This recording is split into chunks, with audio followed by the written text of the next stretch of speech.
নাট্য পরিচালকদের সংগঠন ডিরেক্টরস গিল্ড পালন করেছে ডিরেক্টরস ডে, যেখানে মিলিত হন নাটকের সাথে জড়িত মানুষরা। জানানো হয় নাটক ইন্ডাস্ট্রি ঘিরে নানা পরিকল্পনার কথা।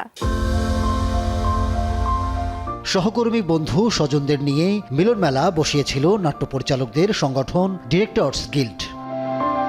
ছিল তারকা উপস্থিতি, দেখা মেলে সজল তাসনুবা তিশার মতো তারকাদের। পুরো বিষয়টুকু খুব সুন্দরভাবে সামনের দিকে এগিয়ে নিয়ে যান এবং আমাদেরকে এত সুন্দরভাবে প্রেজেন্ট করেন, এবং যে কারণে আমরা পপুলারও হই, আমরা দর্শকদের কাছে একটা জায়গা পাই।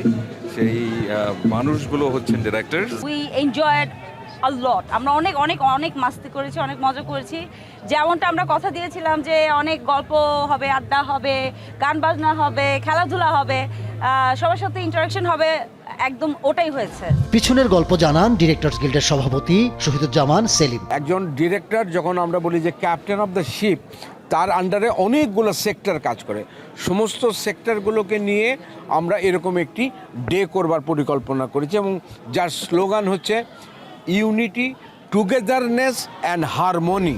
আয়োজন নিয়ে উচ্ছ্বাস প্রকাশ করেন নির্মাতারা। ডিরেক্টরদের কল্যাণ বয়ে আনবে এরকম কাজই আমাদের সংগঠন ডিরেক্টরস গিল্ড করবে বলে আমি বিশ্বাস করি। সবাই মিলে একসাথে, এটা কিন্তু বিশাল একটা ব্যাপার, আর একা একা তো কখনোই ভালো কাজ হয় না। এমন দিন এই সংগঠনের তরফ থেকে আগে কখনো হয়নি। ভাবনাটা ছিল হলো যে ডিরেক্টরদের জন্য একটা দিন, যেখানে আর্টিস্ট, ডিরেক্টর, প্রডিউসার, আপনারা যারা গণমাধ্যম কর্মী ভাই ব্রাদাররা আছেন আমাদের, সবাই মিলে যাতে সবাই মিলে আনন্দ করতে পারি। নির্মাতাদের মধ্যে সম্পর্ক উন্নয়ন, সহযোগিতা, দক্ষতা বৃদ্ধি আর কাজের মান উন্নয়নে এমন আয়োজন দরকার বলেছেন নির্মাতারা।